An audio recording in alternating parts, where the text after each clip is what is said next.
Women get older and men get older, dignified or character. I mean, what are you supposed to just die when you're 40? Feel, though, about getting older? I think it sucks. If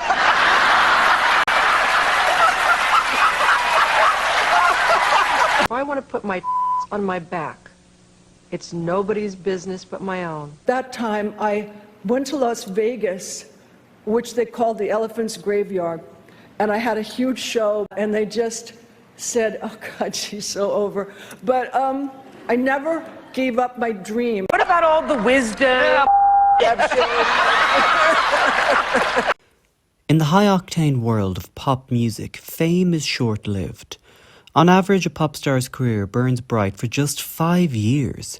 Madonna, at just 34 years old, was already called a veteran, and the media lambasted her with headlines such as "Grandma, calm down." Pop is built on escapism. It repels illness, imperfections, and as a result, age. It gravitates towards youth, and as a result, older pop stars are eclipsed by fresh faces.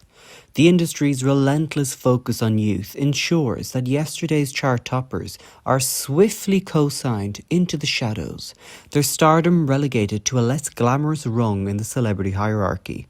As the next generation ascends, former icons find themselves exiled from pop. And yet, in this relentless cycle, one name continues to shine brightly.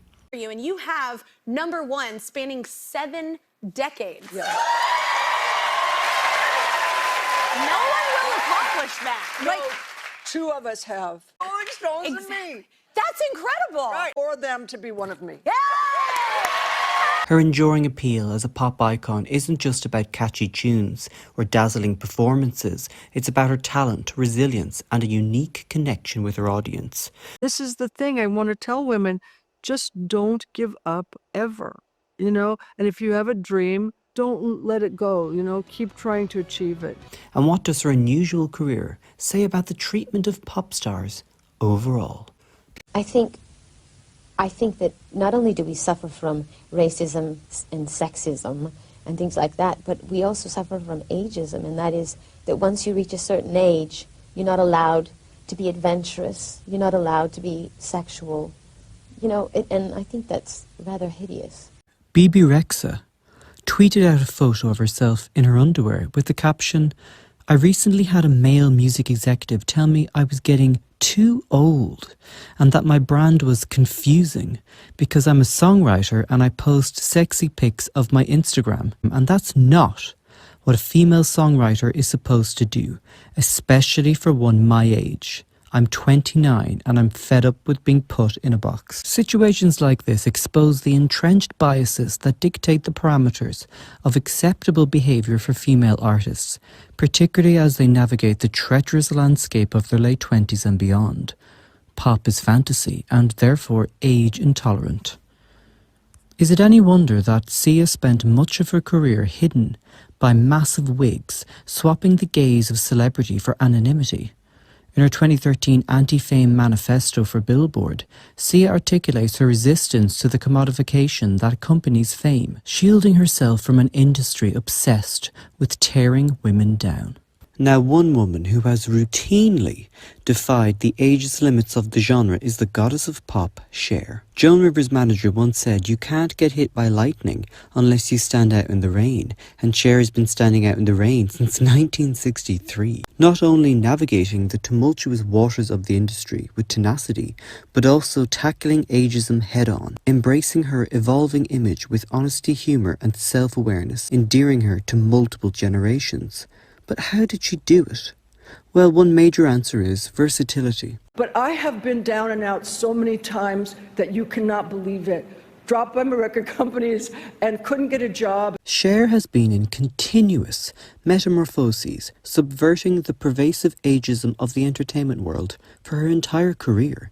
Her move from folk pop debut to TV queen to Oscar-winning actress and then dance pop diva epitomizes the fluidity necessary for survival in the unforgiving sphere of celebrity life. Cher showcased a talent for reinvention, When her initial musical success declined, she transitioned into television, capitalizing on her charismatic persona in the Sonny and Cher comedy hour. This move showcased her versatility and skill, captivating audiences beyond the recording studio.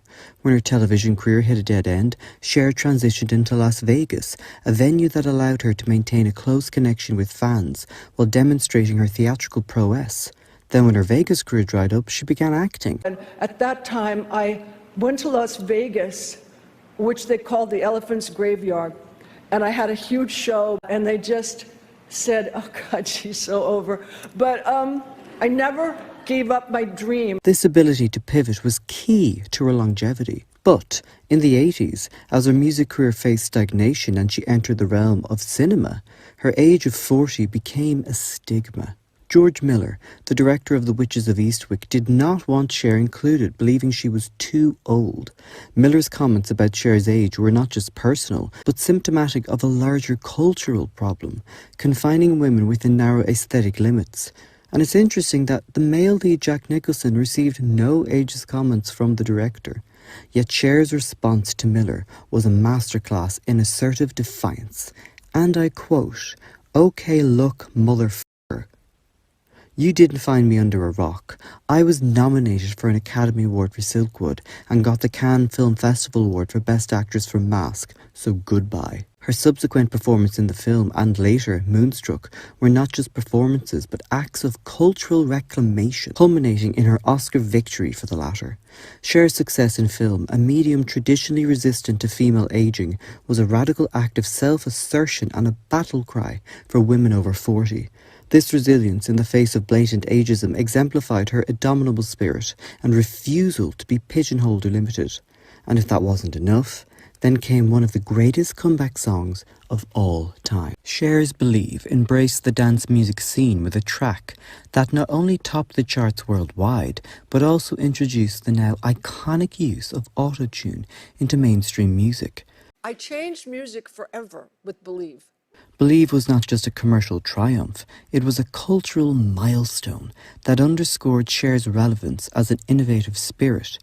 But her success against ageism didn't put an end to the prejudice. Cher was the oldest woman ever to hit #1 on the Billboard Hot 100 at age 52 with Believe in 1998.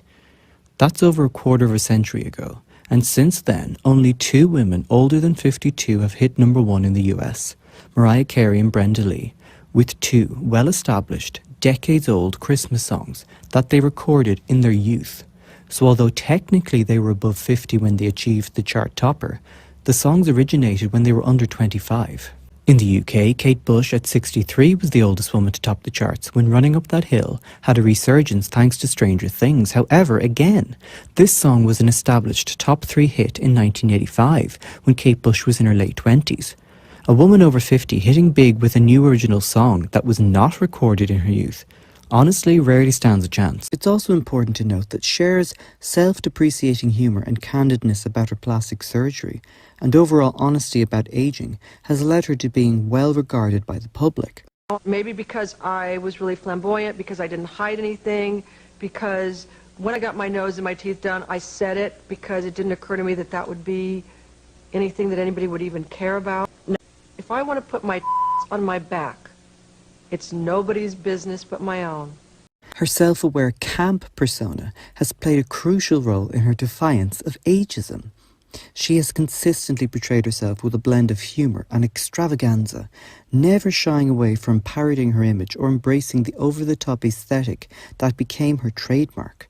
This approach has allowed her to maintain a playful relationship with her audience, emphasising that age does not equate to irrelevance or a loss of personal vibrancy.